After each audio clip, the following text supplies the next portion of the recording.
Við veitum styrki til nýsköpunargeira í öllum atvinnuvegum og við erum í raun og veru að styrkja mjög fjölbreytt verkefni.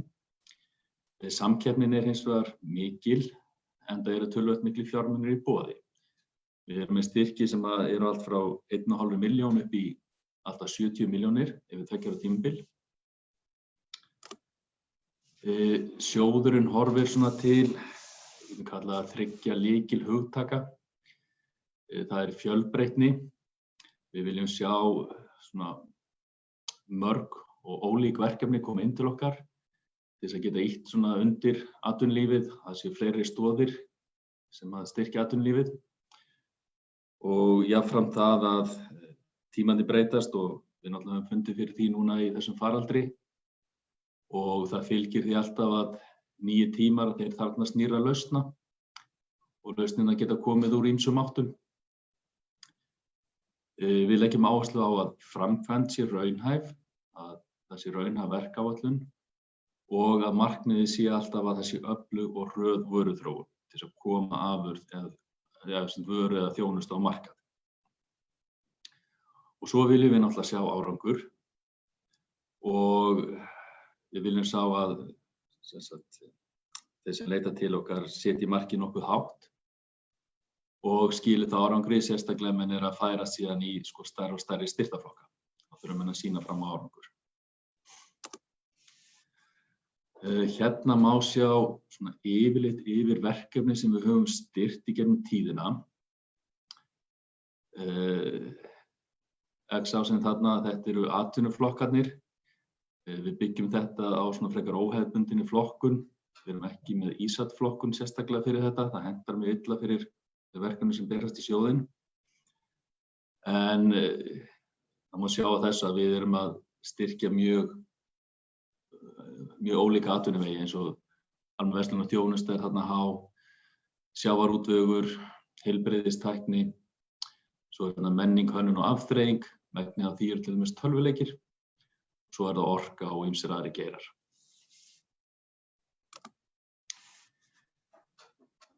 Það hafa orðið svona smá breytingar á sjóðnum á þessu ári.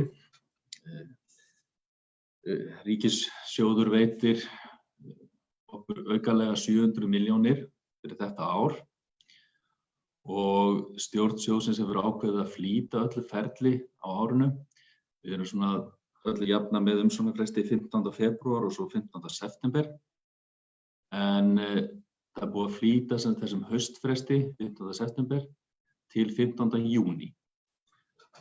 Og það verður þá engin frestur í haust, en við stefnum að klára alla úthlutun í ágúst eða september.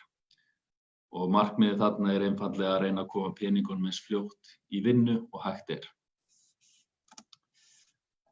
Þetta hérna eru fjármunir sjóðsins, og frá upphafi, og hann stofnar hann 2004.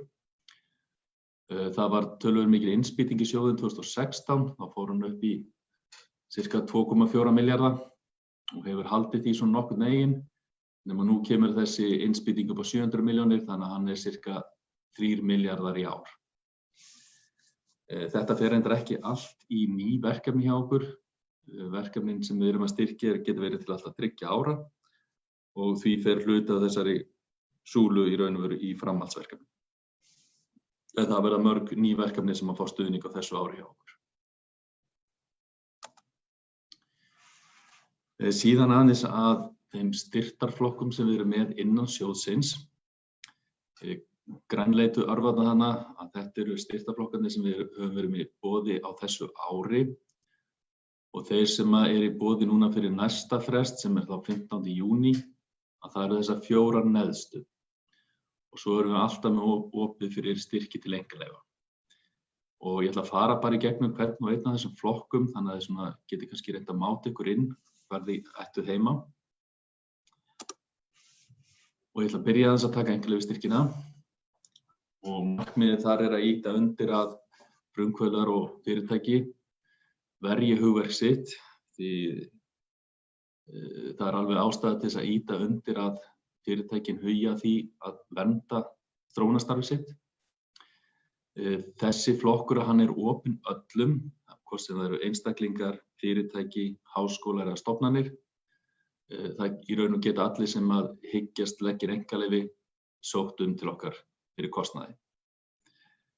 Við styrkjum þannig 2 fyrstu skrefin sem þá forgangsréttarumsókn og umsókn í alþjóðlegt ferli og samtals að þá hægt að sækja 1,5 milljón til okkar. Og svona almennt talið að það kosti svona cirka 3 milljónir að þessi 2 fyrstu skref kosti svona cirka 3 milljónir. En við getum þó eingöngu tekið þátt í helmingum af kostnaðinum.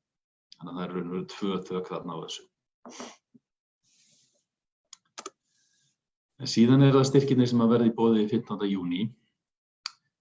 Við erum þar fyrst að nefna með sprota. Markmið þeim styrk að ýta undir einstaklinga og það sem kallast ung fyrirtæki sem eru með verkefni á frumstigi. Með ung fyrirtæki þá átt við að kennitalan þarf að vera yngri en 5 ára við lok umsóknarfrests. Það eru þó undantekningar á því ef að eldri fyrirtæki hafa legið í dvala, en það má sjá þá í reglum sjóðsins hvaða skilyrði þurfa að vera uppfyllt til þess að það sé. Stuðningurinn, hann getur verið alltaf 10 milljónir á ári til alltaf 2 ára, sem að þýðir að það eru 20 milljónir í boði þar. Og það ekki krafist mótframlags frá styrkþega. Þannig að verkefni getur verið skilgreint upp á 20 milljónir og það þarf enginn að koma með neitt á móti þeim styrk. Leyfilegur kostnaður í markaðsinnviðum svokölluðum getur verið alltaf 10% og ástæðan fyrir því að við leyfum ákveðna svona það sem við kallum markaðsinnviði að það ákaflega mikilvægt að fyrirtæki hugi að markaðsmálum samhliða því að það sé í þróunarstarfi og byrja að huga því alveg frá upphafi þróunarstarfsins. Þannig að það mikil áskorun að koma að vera á markað og geti jafnvel verið töluvert dýrara heldur en bara þróunarstarfi sjálft. Og það sem fellur undir markaðsinnviði, það getur verið til dæmis að gera markaðskönnun, fara á sölusýningu, skapa tengsli mögulega endurseljendur og ýmislegt í þeim dúr. En kynnið ykkur mjög vel ef þið ætlið að sækja í sjóðinn hvað leyfilegt undir þessu markaðsinnviðum. Næsti styrkur þar fyrir ofan vöxtur. Hann ætlaður litlum og meðalstórum fyrirtækjum sem eru með verkefni sem eru komin af frumstigi. Það kannski dálítið erfitt að segja nákvæmlega hvar frumstig byrjar og endar. Þannig að ef þið eru í vafa svona í hvort flokkinn þið ættu að fara, hvort það væri sproti eða vöxtur, hafið þá bara endilega samband við okkur á Rannís og þá hægt að svona máta hvar verkefni gæti passað inn. En í vexti að þá getur stuðningur verið alltaf 25 milljónir á ári, til alltaf 2 ára, eða 50 milljónir alls. En þar krafist mótframlags á móti styrknum frá styrkþega. En það getur verið breytilegt, til dæmis eftir stærð fyrirtækis, tegund verkefnis, hvort þessi samstarf í verkefninu eða ekki, og mótframlagið yfirleitt á bilinu 40–60% á móti styrknum. Flest lítil fyrirtæki, að þau eru með cirka 40% sem þarf að koma á móti styrknum. Og þarna leyfilegur kostnaður vegna markaðsinnviða töluvert hærri eða alltaf 20%. Síðan erum við með flokk sem heitir sprettur. Það er ekki sérstakt eyðublað beinlínis fyrir þennan flokk, en þetta kallað öndvegisstyrk innan vaxtar. Og þar markmiðið að styðja fyrirtæki sem eru með framúrskarandi verkefni og svona tiltölulega nálægt markaði og geta skapað verðmæti hratt. Þau fyrirtæki sem fá þetta þau fá 10 milljónir aukalega ofan á styrkinn á hvoru ári fyrir sig, þannig að styrkupphæðin getur farið upp í 70 milljónir. En þarna hins vegar gerð mjög rík krafa fjárhagslegt bolmagn til að framkvæma verkefnið. Og krafan að það komi nýtt hlutafé, króna á móti krónu, gagnvart styrknum, á þessu verkefnistíma. Og leyfilegur markaðsinnviða kostnaður þarna 25%. En til að sækja sprett þá í raun gerir umsækjandi umsókn vöxt, en hakar við þegar umsóknar vilja vera tekin inn í sprett og hengir við yfirlýsingu varðandi þetta fjárhagslega bolmagn og nýtt hlutafé. og það síðan stjórn sjóðsins sem tekur afstöðu til þess hvort hún telji ástæðu til þess að veita sprett frekar en vöxt. Síðan erum við með markaðsstyrki og þar markmiðið að styðja lítil og meðalstór fyrirtæki. En þessi fyrirtæki þurfa þá ennþá að vera með rannsóknar og þróunar starf í gangi, allavega á fyrra rekstrarári, og þarf að geta sýnt fram á að minnsta kosti 10% af rekstrargjöldum hafi farið í rannsóknir eða þróun. Stuðningur þarna getur verið alltaf 10 milljónir til 1 árs og mótframlag 50% af heildarkostnaði verkefnið. Þessi styrkur eingöngu miðaður að því að styrkja það sem heita markaðsinnviðir og eins og ég segi aftur að skoði reglurnar vel hvað felst í því og við leyfum ekki neina verkþætti sem að tengjast þróuninni á afurðinni í þessari umsókn. Og ef að umsækjandi setur slíkt inn í umsóknina sína að þá henni vísað frá. Þetta eru svona þessi styrki sem í boði á þessu misseri og umsóknir, það hægt að gera umsóknir hjá, við erum með sérstakt umsóknarkerfi, það sem þið loggið ykkur inn og stofnið umsóknir. Ég vil svona bara benda á nokkur atriði varðandi umsóknarskrif. Það mjög mikilvægt að gera sig grein fyrir því að það tekur tíma að skrifa góða umsókn. Umsóknirnar hjá okkur eru dálítið umfangsmiklar, við köllum eftir mikið upplýsingum, enda eru töluvert miklir peningar í húfi og fagráð sem að metur umsóknir þarf að geta metið þá hvaða verkefni eru fýsilegust. Það mikilvægt að vanda textaskrifin og umsóknin hún má vera hvort sem á íslensku eða ensku. Ég mæli ekki með því að það sé verið að blanda saman íslensku og ensku mikið í umsóknum sjálfum, heldur halda sig við eitt tungumál. Og síðan vil ég svona bara aðeins benda á svona algeng mistök sem umsækjendur gera. Það að átta sig til dæmis ekki á umfangi umsóknarinnar. Við erum núna búin að opna fyrir umsóknarkerfið, þannig að það hægt að fara inn og skoða hvað það sem þarf að skila. Og ég mæli með því ef þið ætla að sækja að þið gerir það bara sem fyrst til að átta ykkur á því hvað það sem að felst í því að skrifa umsókn til okkar. Það mjög margir sem að renna út eiginlega bara á tíma og að skila í panik undir lokin. Og þetta getur mjög oft leitt til mistaka, eins og til dæmis það bara að hengja rangt skjal við umsóknina þegar kemur að því að senda inn. Og ef maður rétt þá þetta cirka 80% af umsóknum sem að koma síðustu 4 klukkutímana og megnið af þeim reyndar síðustu 2 klukkutíma. Þannig að það mjög margir á síðustu stundu með þetta, en ég mæli með því að vera tímanlega. Síðan erum við með formkröfur. Umsóknir þurfa að uppfylla svona ákveðin lágmarksskilyrði til þess að geta farið í mat hjá okkur. Og þessar formkröfur eru í lokin á reglunum okkar og birtast síðan umsækjendum tvisvar þegar þeir að gera umsóknina. Og ég mæli eindregið með því að þið farið yfir þessar formkröfur áður en þið skilið inn. Það svo leiðilegt að flaska á því að falla á einhver svona formkröfu, því að þá fáið ekki eiginlegt mat tilbaka. Þess að það umsóknir sem að fara í mat hjá okkur að það var útbúið matsblað, það sem kemur fram einkunn og það texti frá fagráði það sem að gott í umsókninni og það sem mætti betur fara, hvort sem í umsókninni eða í verkefninu sjálfu. Og þannig að umsækjendur fá í raun og veru feedback, þeir fá matsblaðið tilbaka. Og þeir sem fá nei, sem eru náttúrulega ansi margir, því eins og síðast árið þá var árangurshlutfall þeirra sem sóttu 12%, þannig að ansi margir sem að fengu nei. Þá hægt að nýta sér þetta matsblað til þess að laga umsóknina fyrir næsta umsóknarfresti hjá okkur. En ég mæli alveg eindregið með því að þið kynnið ykkur reglur sjóðsins vel og líka matsblaðið.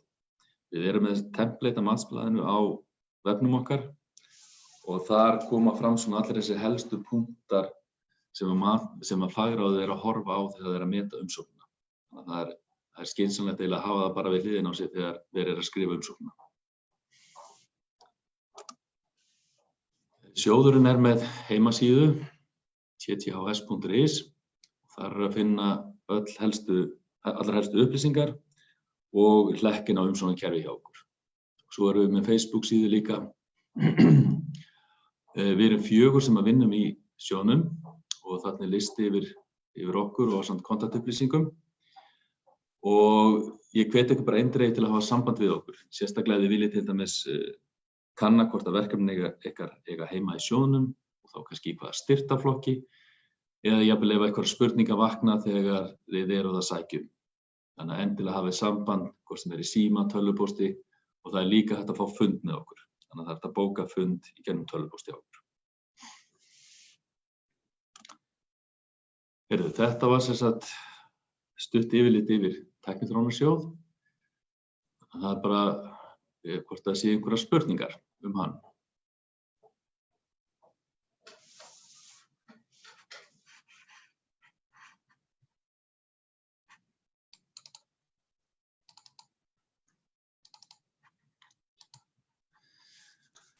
Það er komin ein spurning. Já.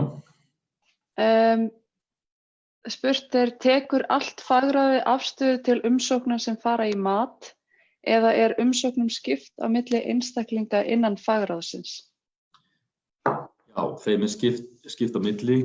Ferlið í raun og veru þannig að það eru 3 lesarar sem að lesa hverja umsókn fyrir sig. Þeir skila inn mati sjálfstætt inn í kerfið okkar. En síðan eru fundir hjá fagráði sem þá stærri hópur sem að fer í gegnum hverja og eina umsókn, ræðir hana og kemst að sameiginlegri niðurstöðu matsblaðið. Þannig að það eru 3 lesarar en umræðan tekin í síðan stærri hópi. Ok. Það eru ekki komnar fleiri eins og þannig að við haldum áfram. Ok, þá ætla ég að skipta glærukynningu og fara í skattafrádráttinn. Hún komin upp, það ekki? Jú. Flott Þá ætla ég að segja ykkur frá skattafrádrætti sem endurgreiðsluprógram fyrir rannsókn og þróunarkostnað hjá fyrirtækjum. Þessi áætlun töluvert öðruvísi heldur en Tækniþróunarsjóður. Tækniþróunarsjóður samkeppnissjóður, en skattafrádrátturinn það í raun og veru réttindasjóður. Þannig að fyrirtæki sem eigendur að rannsókn og þróunarverkefnum eiga í raun og veru rétt á endurgreiðslu að uppfylltum ákveðnum skilyrðum. Markmiðið svo sem óskum svipað eins og bara í Tækniþróunarsjóði en þó almennara. Það að efla rannsókn og nýsköpun og auka samkeppnisskilyrði fyrirtækja og þarna felst það í því að endurgreiða fyrirtækjum hluta af rannsókn og þróunarkostnaði sem það leggur út fyrir. Þeir sem eiga rétt á þessu eru fyrirtæki sem eigendur að slíkum verkefnum. Háskólar og stofnanir til dæmis, þau teljast ekki fyrirtæki í þessum skilningi laga og eiga því ekki rétt á þessari endurgreiðslu. Ferlið þannig að það sótt til okkar og umsóknarfrestur fyrir nýjar umsóknir 1. október á hverju ári. Þar óskað eftir, í umsóknum óskað eftir staðfestingu á hvort verkefni sé rannsóknar- og þróunarverkefni. Það farið yfir það hérna hjá Rannís og ef það telst rannsóknar- og þróunarverkefni þá það tilkynnt til ríkisskattstjóra og þá á skattaframtali fyrirtækisins þá opnast sérstakt eyðublað þar sem fyrirtæki getur fyllt út þennan kostnað sem það hefur lagt til á undangengnu rekstrarári. Og síðan metur RSK álagninguna og greiðir þá þann kostnað sem telst lögmætur. Og þetta getur þá verið annaðhvort bara lækkun á tekjuskatti ef að fyrirtæki að skila tekjum. En ef að fyrirtækið ekki í neinum tekjum þá þetta einfaldlega bara endurgreiðsla inn á bankareikning fyrirtækisins. Og fyrirtæki sem sækjum til okkar oft með fleiri heldur en eitt verkefni í gangi og það þarf að sækja fyrir hvert verkefni fyrir sig, hvert með sinni eigin umsókn. Það mikilvægt að muna eftir því ef það eru fleiri en eitt verkefni hjá fyrirtækinu. Og það sem þetta er réttindasjóður að ef það skilar inn umsókn til okkar og það er eitthvað ábótavant við umsóknina, að þá er kallað eftir því. Þannig að fólk hefur alltaf tök á að betrumbæta umsóknina sína gagnvart okkur. En eins og í Tækniþróunarsjóði að þá er það til dæmis ekki hægt. Það er til dæmis ekki hægt að skila inn gögnum eftir að umsóknarfresti lýkur. Þannig að þetta eru tvö dálítið ólík prógram. Núna fyrir nokkrum dögum voru samþykktar breytingar á lögum þetta prógram. Hingað til hefur verið endurgreiddur alltaf 20% af rannsóknar- og þróunarkostnaði hjá fyrirtækjum. En núna er búið að hækka það upp í 25–35% af kostnaði. Og það er þá misjafnt eftir í hvaða stærð fyrirtækið er. Lítil og meðalstór fyrirtæki geta fengið alltaf 35% endurgreiðslu, meðan stór fyrirtæki geta fengið alltaf 25%. Og náttúrulega megnið af öllum fyrirtækjum í landinu falli undir þessa 35% reglu þarna. Sem þýðir að fyrir hverja milljón sem að fyrirtæki leggja út í rannsóknar og þróun, að þá getur það fengið 350.000 krónur tilbaka. Hámark sem fyrirtæki geta notað til útreikninga á afslættinum er komið upp í 1,1 milljarð. Það er svo sem kannski ekki mörg fyrirtæki í landinu sem að ná því, en það er eins og líka lágmark að verkefnin þurfa að ná að minnsta kosti 1 milljón króna í bókfærðum kostnaði. En þessi prósenta, 25 og 35%, að hún mun gilda fyrir núverandi rekstrarár og næsta rekstrarár. Þeir sem sóttu fyrir rekstrarárið 2019, að það er 20% ennþá fyrir þær umsóknir, eða þau verkefni. Þetta hérna er bara aðeins til að útskýra stærðir fyrirtækja. Þá þau sem falla þarna undir 35% regluna, það eru fyrirtæki sem eru með færri starfsmenn en 250 og með árlega veltu undir 50 milljónum evra, eða efnahagsreikning undir 43 milljónum evra, sem er alltaf nánast öll fyrirtæki í landinu. Svona hlutfallslega. Og síðan hvað er rannsóknar- og þróunarkostnaður? Það er mjög mikilvægt að fyrirtækin vinni þetta bara með sínum endurskoðendum og bókurum, hvernig það bókar þennan kostnað. Og það er ákaflega mikilvægt að halda þessum kostnaði aðskildum í bókhaldinu, á til dæmis sér bókhaldslykkli. Vegna þess að fyrirtæki þurfa að geta staðið skil á hvaða kostnaðu er að bóka undir þessum hatti. Það er mikilvægt að huga því strax frá upphafi hvernig þetta er bókfært hjá fyrirtækjunum. Og umsóknarfrestir, nýjar umsóknir eru til 1. október. Eyðublað til að sækja er ekki komið á neti hjá okkur ennþá. Ég á von á því að það gerist í júní. Og þau verkefni sem að hafa sótt til okkar og fengið staðfestingu, þau séu rannsóknar- og þróunarverkefni og sem ná þá yfir einhver áramót, að þau geta sótt áframhaldandi stuðning fyrir 1. apríl. Þannig að þetta eru 2 umsóknarfrestir eftir í hvort sé að ræða nýtt verkefni eða framhaldsverkefni. Og það er mjög mikilvægt að muna eftir þessari dagsetningu 1. október ef á að sækja vegna þess að hann er löggildur eða lögbundinn og við tökum ekki umsóknum eftir þann frest. Þannig að það er mikilvægt að muna eftir þessari dagsetningu.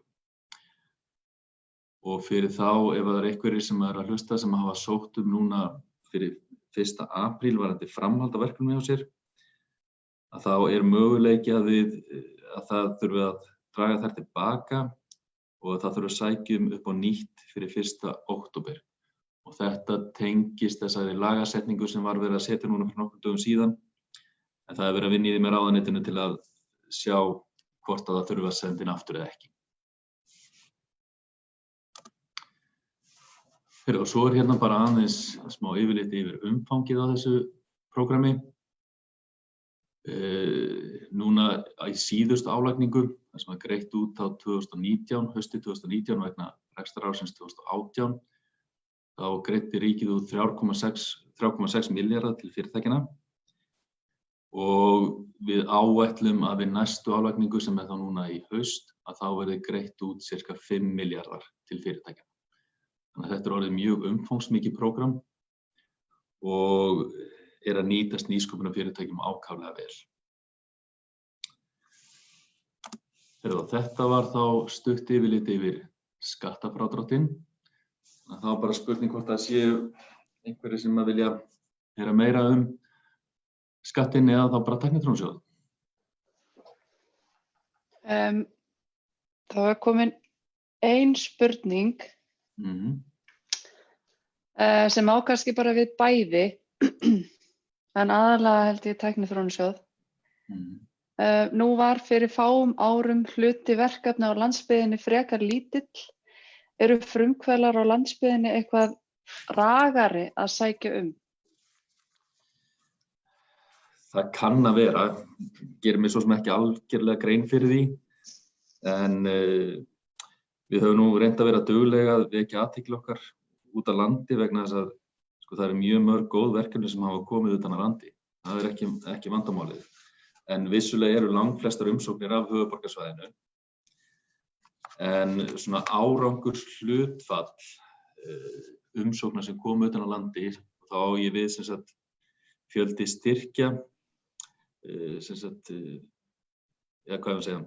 fjöldi styrkja deilt með fjölda umsókna, að það í raun og veru alveg á pari við það sem gerist í höfuðborginni. Þannig að við getum allavega ekki séð út frá þessu árangurshlutfalli að það halli eitthvað endilega á landsbyggðina, en það þyrftu bara að koma kannski fleiri verkefni inn til okkar, eða þessar umsóknir. Þyrftu að vera fleiri kannski sem að leggja í að sækja Og ég hvet þá sem að að spá í að sækja hafa bara samband við okkur. Því það hjálpar oft mikið að heyra bara í okkur upp á að vera svona meira til í að sækja. Og eins og ég segi, það bara alveg sjálfsagt mál að hringja í okkur, senda tölvupóst eða bóka fund. En það var líka í boði, var það ekki að hafa samband til að bóka einstaklings eða samtal bara við ykkur beint til þess að máta verkefni? Jú, bara alveg endilega. Við getum þá sendt til dæmis tölvupóst bara á mig og líður@rannís.is og bóka fjarfund eða ef þau eru í bænum eða hvað það er. Við erum alltaf til í að heyra í fólki. Já.